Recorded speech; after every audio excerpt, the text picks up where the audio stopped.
Hello বন্ধুরা, 2 শালিক সিরিয়ালের আজকের পর্বে দেখতে পাবেন যে যতক্ষণ না প্রমাণ করতে পারছেন যে ইনি আসল অনিমেষ রায়, ততক্ষণ সমস্ত প্রপার্টি ট্রাস্টি বোর্ডের আন্ডারেই থাকবে।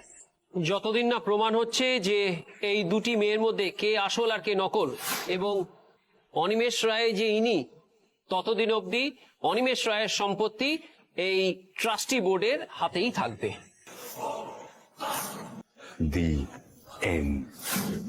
দেবা, এসব সম্পত্তি টম্পত্তি আমার কিচ্ছু চাই না। দেবা, তুমি বাড়ি চলো। দেবা, তুমি আমার সঙ্গে যাবে। এতদিন পর আমি আমার বোনকে ফিরে পেয়েছি। এত সহজে আমি ওকে হারিয়ে যেতে দেব না। আখির জীবন থেকে এই কালো মেঘ আমি সরাবই। আমি প্রমাণ করব কে আসল আর কে নকল। কাঁদছিস কেন? জানিস তো বাবা, মা যদি একবার ধরা ছোঁয়ার বাইরে চলে যায় না বাবা, আফসোসের কিন্তু শেষ থাকবে না। এই ছিল আজকের পর্ব। পরবর্তী পর্ব দেখতে আমাদের চ্যানেল সাবস্ক্রাইব করে রাখুন।